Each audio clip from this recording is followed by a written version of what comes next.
Hello everyone, Random Randy here, and in today's tutorial I am going to show you how to make a basic granny square. The stitches that you will need in order to be able to complete this project are a magic ring, or cinch circle as some people call it, a slip stitch, a chain stitch, and a double crochet stitch. I will go over all of these briefly as I come to them in the tutorial, and if you want some more practice with them, I also have a Crochet Crash Course 101 video which will teach you all of those basic stitches and give you a little bit more time to practice if you're not feeling super confident. The supplies that you will need for this tutorial are, obviously, yarn. You will want a crochet hook that corresponds with the size of your yarn. I am using some Red Heart Super Saver in this red color. I want to say it's called Cherry Red, and I am using an I hook, even though the recommended hook size on the packaging is an H or a 5mm hook. This is an I, or if you can see it, there we go, a 5.5mm hook. I prefer the I hook for granny squares because it gives the piece a little bit more drape, because as you know, acrylic yarn can be a little bit stiff, and using an H hook will certainly net you less holes in your work and make a much warmer product, but it won't look as nice as if you go up just one teeny little hook size. So I would recommend using an I hook in this case, since you know it's a granny square and it's going to have holes in it anyway. Aside from hook and yarn, you will also need a pair of scissors or something to snip the yarn with when you're all done, and a darning needle or a tapestry needle. So let's get started. Going to need your hook and your yarn. In this case, I already have mine wound into a center pole ball because this is actually what's left over from another project that I'm working on. So to make a cinch circle or a magic ring, you're going to hold the tail in one hand and your working yarn, or the part that's attached to the ball, in the other.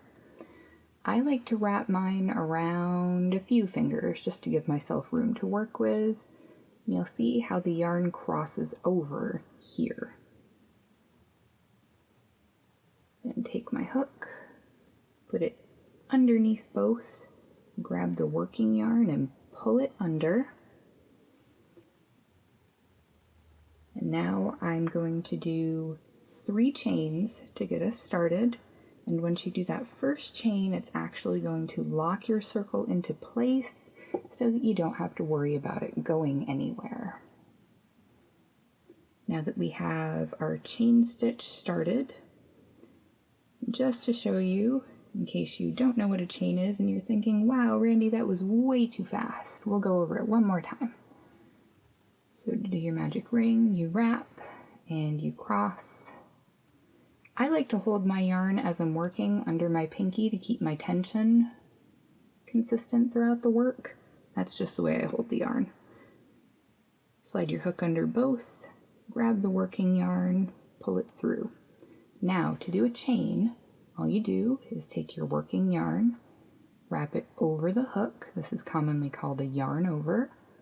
Then you just pull that through the loop already on the hook, and you have 1 chain stitch. We're going to do 2 more. So wrap it over the hook, pull it through, over the hook, pull through. We have 3 chain stitches, and they're a little bit loose, but that's totally okay. As I said, I prefer it to have a little bit of drape. Now we're going to do 2 double crochet stitches, and that's going to be our first cluster for our first round of the square. So yarn over for a double crochet. You're going to put it through the center of the magic ring, yarn over, pull up a loop. So now you have 3, yarn over. There are now 4 loops on your hook. Going to go through 2, So there are 2 left on the hook. You yarn over one more time and pull it through both loops. So now you've completed your first double crochet stitch. We're going to do one more in that cluster. Yarn over, go through the center of the ring, yarn over and pull up a loop. Yarn over once more, so you have 4 on the loop, 4 on the hook rather. Pull through the center 2, yarn over, pull through the last 2. You have completed your first cluster of stitches. Now we're going to be making the corner. So you're probably wondering, how are we going to make a square from a circle? Well, we're about to find out.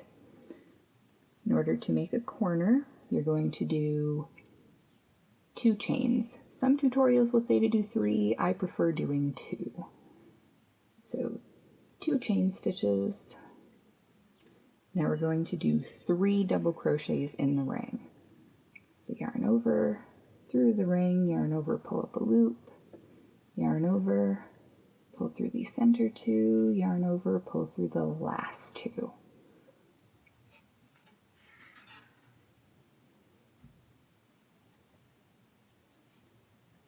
Going to yarn over again, through the loop, yarn over, pull up, yarn over, through the center 2, yarn over, pull through the last 2.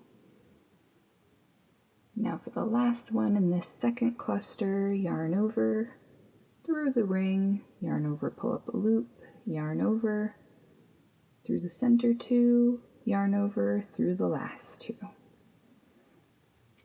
And now you've got 2 sides of your square.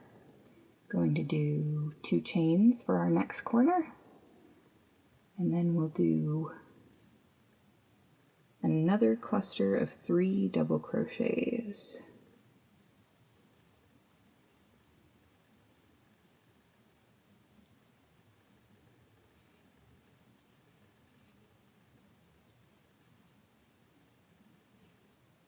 And there we have our third cluster of 3 double crochets.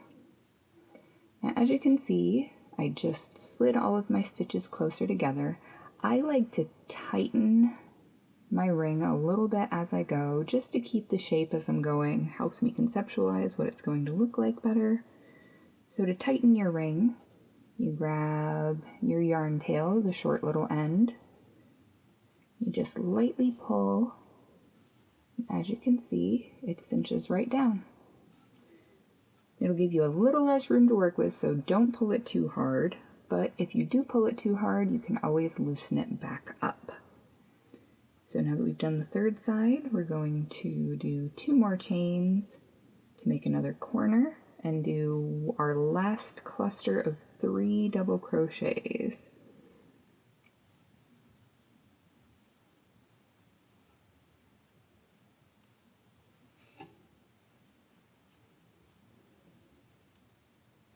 There is the last cluster.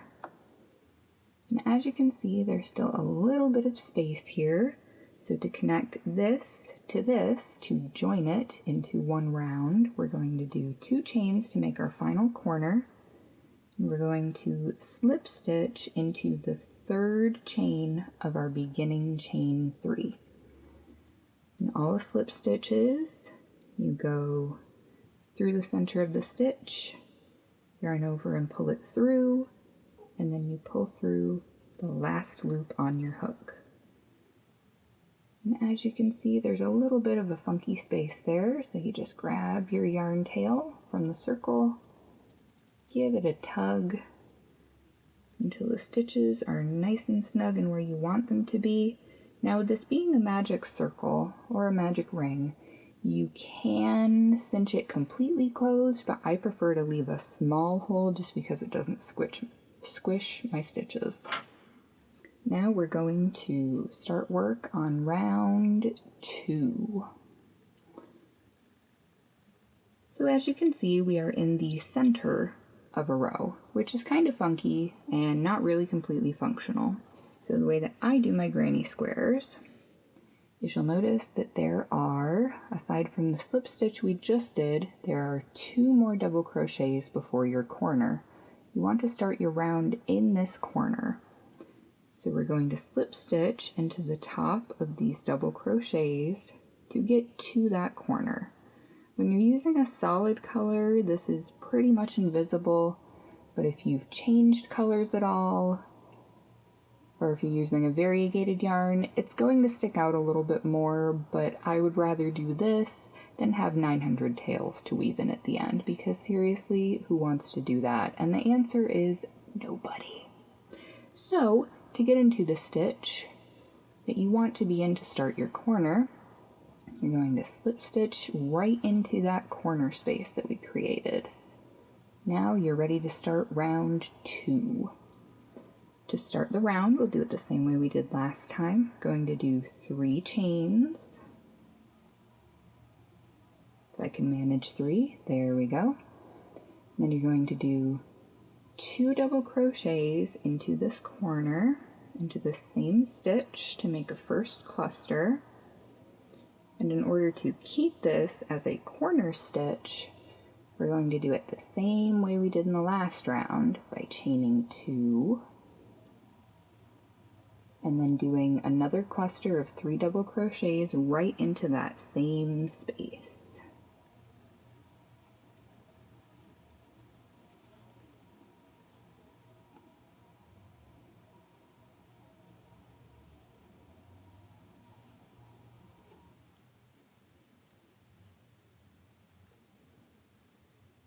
And we have the first corner of our second round.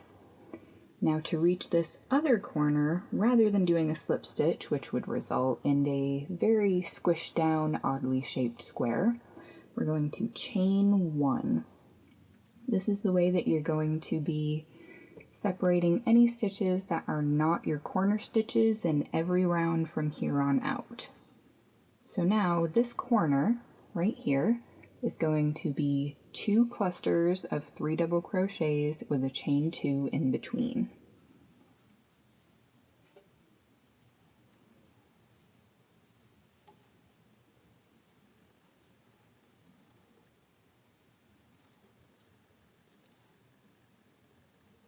Keep missing that one ply of the yarn, which does happen occasionally. So there's the first cluster, 2 chains, and 3 more double crochets.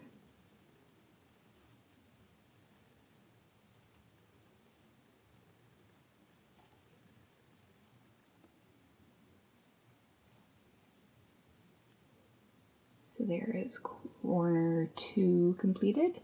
Now to get to the next corner, remember we only chain 1 in between. Going to do 3 double crochet,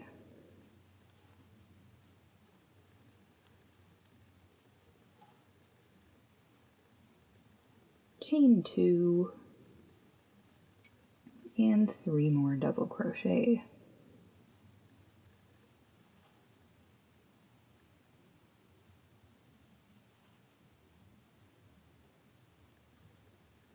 That is our third corner completed. It's starting to look like a square. Now to get to the last corner, chain 1, and find that open space, 3 double crochet,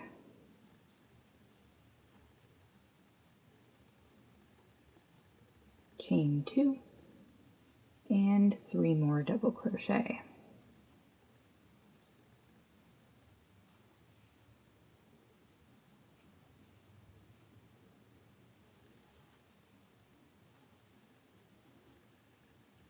And as you go, if you want, you can go back and actually fasten off and weave in the tail to your magic ring, because as you go, as everything gets moved around, when it's not completely fastened in, your circle in the center may open up a little bit, but that's totally fine. It's not going to affect anything, and you can always fix it as you go or fix it once you're finished. So now that the last corner is done, we're going to chain 1 and slip stitch into the third chain of our beginning chain 3, just like with the last row. And that is round 2 complete. Now to get to the next corner, as before, we slip stitch into the remaining double crochets before our corner space. Slip right into that corner space and chain 3 to start row 3. This corner, as last time, we'll have 2 double crochets after the chain 3, chain 2, and 3 double crochets right in that same giant corner space, which is not nearly as big as it would be if you had chained 3 in your corners rather than 2.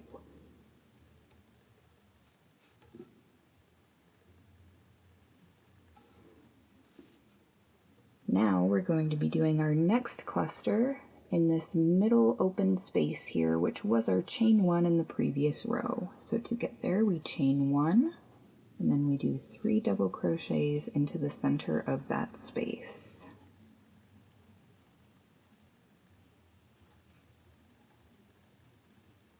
Now we chain 1 again. And then our next corner will be 3 double crochets,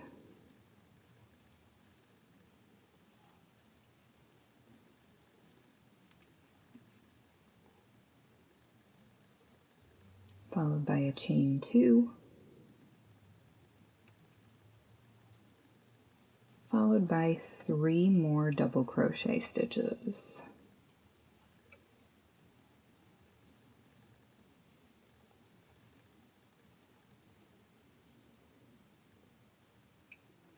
And now we have worked up to our second corner. You're just going to continue around as we did here. Chain 1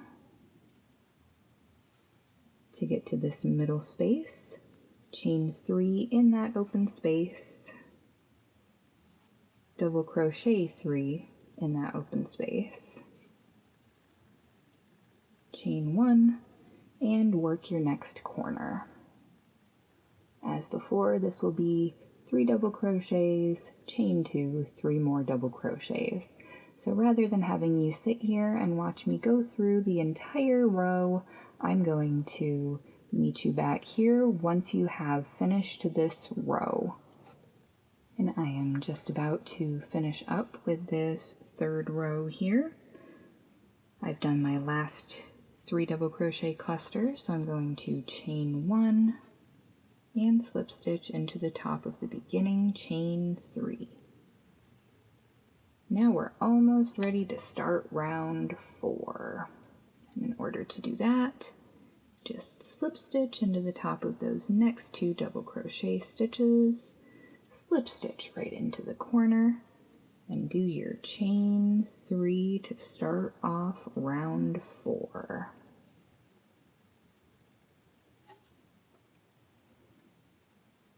The beginning corner, as always, will have 2 double crochets that will follow the initial chain 3, chain 2, and 1 more cluster of 3 double crochet stitches.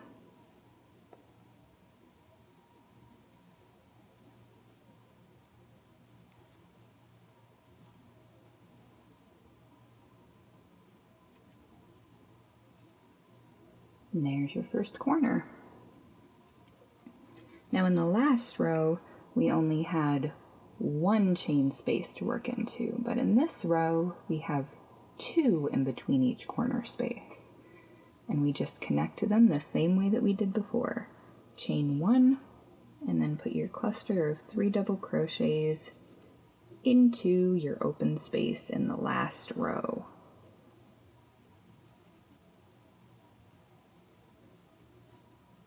Then chain 1, and 3 double crochets into the next space.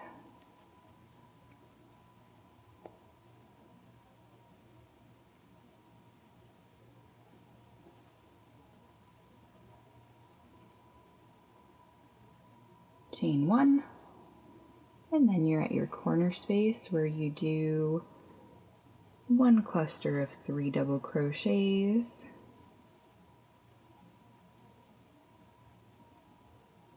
chain 2, and 3 more double crochets into the same space.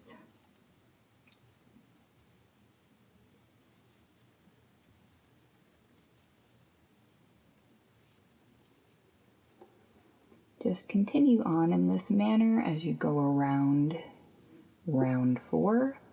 Do a chain 1 after your second double crochet cluster, 3 double crochets, chain 1, 3 double crochets, chain 1, 3 double crochets, chain 2, 3 double crochets, all the way around and till you get to the end, and I will meet you back here when you have finished round 4. And here we are at the end of round 4.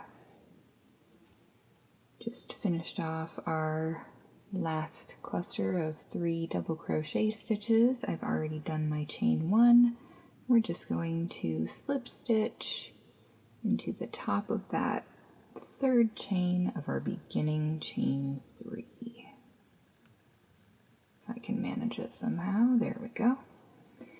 This is the last round that I am going to show you because this is actually the size of the granny square motifs I am using in a blanket that I'm working on. This is the size, well, after this next row, it will be the size that all of the squares in my patriotic Afghan that I'm hopefully going to complete sometime in the near future will be. So slip stitch into those next 2 double crochet stitches, just like every round before. Slip stitch into the corner, and do your beginning chain 3. Now you're going to do your 2 double crochet, your chain 2, and 3 more double crochets into that same space.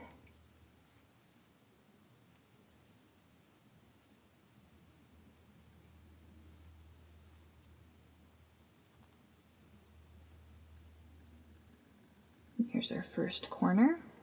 Now in this row, you'll notice that we have, if I can get it to focus a little bit because the light is starting to fade on me, there are 3 spaces in between the corners in this row.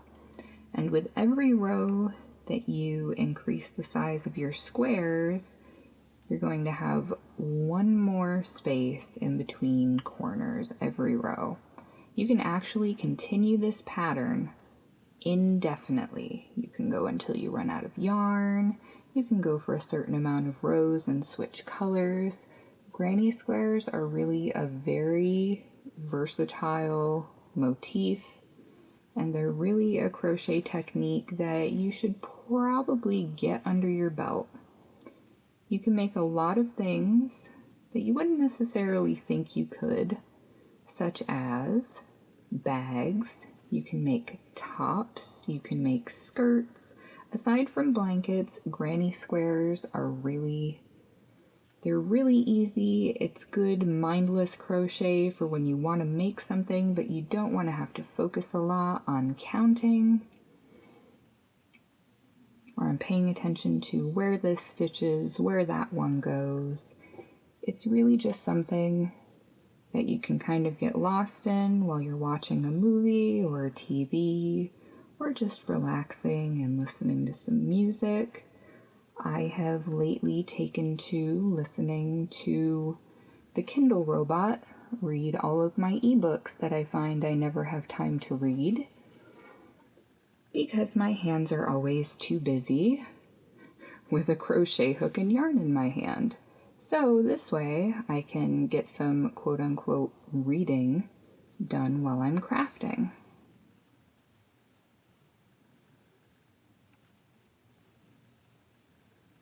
So as before, you're just going to keep going around the square, doing 3 double crochets in each of your open spaces, and 3 double crochets, chain 2, 3 more double crochets in each corner.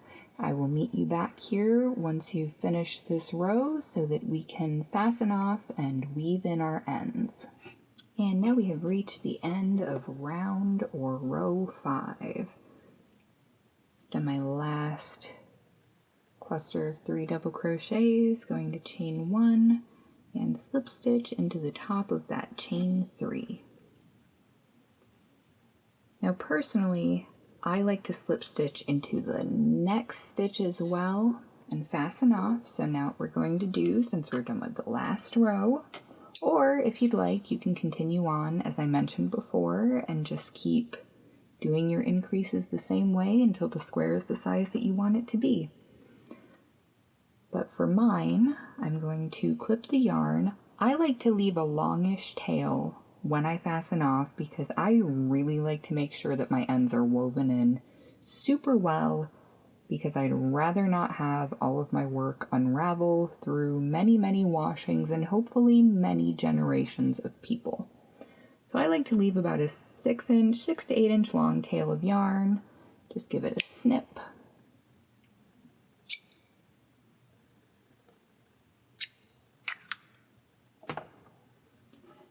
And now that your end is loose, I like to slip into the next stitch, bring the yarn through, and rather than completing it and continuing on, you just pull the yarn through that loop on your hook and then give it a tug until your end comes loose. And now you'll see that your end is there. And once we finish it off, it's going to be virtually seamless. And if it's a small granny square like this, you're probably going to be putting a border on it anyway. So now we're going to thread our needle. Maybe. There we go. And what I like to do is take the end and actually put it back through this same stitch to pull it to the back. And now, as you can see, from the front, it's barely detectable unless you're looking for it. Now the way that I like to weave my ends in is by going through the back of as many stitches as I can in spots where it won't show in the front, primarily because I tend to use variegated yarn, which means that if you accidentally go somewhere where it will show on the front, it's really going to show because you're going to have a different color popping up out of nowhere. So I like to go through a few stitches at first just to secure the end. I'm sorry that the light's starting to change, so I'm trying to keep the shadow off of what I'm doing. But once you've gone through a few spots, find a loop that, as I said before, isn't going to show from the front. I go partway through it, and rather than pulling it all the way, I now have a loop of yarn here. I'm going to go back through this loop and tighten it down so that it secures it, but it doesn't actually tie a knot in the work, so it makes your work much less likely to unravel. I'm going to go through the bottom of a few stitches here, weave in through the back of a few others. You can tell that I usually work with variegated yarn because staring at just one color like this is actually much more difficult for me. That's why I usually work with variegated yarn. It makes it much easier for me to see where the next stitch is. And you can repeat that, going back through the loop, sort of half knotting the yarn as many times as you want to, just to make sure that it's really nice and tight and your end isn't going to go anywhere. I know that a lot of people like to just tie it off, stuff it in a little bit, and leave it as it is. I've been lucky enough to never have anything unravel, even through multiple washings. and I will like to keep it that way. So I'm going to stick to my weaving back and forth and in circles and sort of halfway tying knots with a longer tail, just for continuity's sake and for my peace of mind. Especially since I actually sell some of my pieces, I would be devastated if a customer were to contact me and say, "Hey, I washed my item according to your instructions and the end came loose." I would probably cry, because paying for all of the return shipping all around and attempting to fix it for them or having to remake and send them a new item would just be a nightmare. So then, just to make sure everything's flat, you give this a little bit of a tug, but not too tight, because if you pull it too tight, it's going to warp your stitches. Then you can do as I'm doing and hand block your piece. Grab your scissors again, snip off your end as close as you can to the work without actually cutting into the work itself. Now we're going to take this lovely yarn tail that's in the center of the circle, and we don't have to pull it to the back because it's already there. So we're going to thread this onto the needle, which hopefully I'll have better luck with than last time. Success is mine. Now the way I like to finish off my magic circles, because I have had a lot of people that I've seen in some of the crochet groups I'm in, that the first time something gets washed, it unravels and they're missing the first few rows. So it looks like somebody took a giant bite out of whatever they made. I like to go through the next few stitches in the circle from where the tail was hanging off. Just snug them down tight and then go back and forth a few times underneath those same stitches. Always try to stay in those back loops, and the more you do this, the more used to it you'll get. I know that for a lot of people, weaving in ends is the bane of their existence. And although if I had a project that had a ton of ends, I would probably hate it too, I feel like weaving in your ends properly is the difference between a product that looks homemade and a product that looks professional. So if you're crocheting for gifts or if you're crocheting for money, you definitely want it to look professional. That's just my opinion on that. I know some people will probably disagree with me, and that's fine. If you would much rather just do a really secure knot and you trust in the fact that it's not going to go anywhere, by all means, do it that way if you would rather.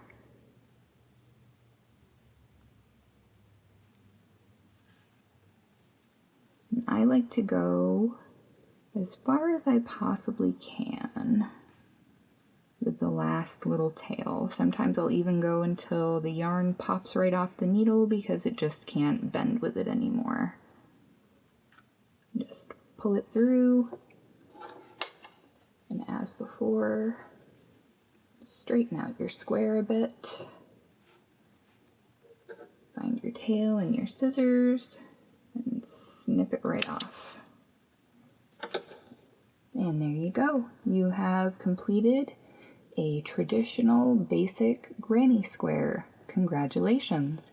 Now, unless you're making an endless granny square, which is very massive, you get to repeat the process all over again many, many more times, depending on the project that you're making.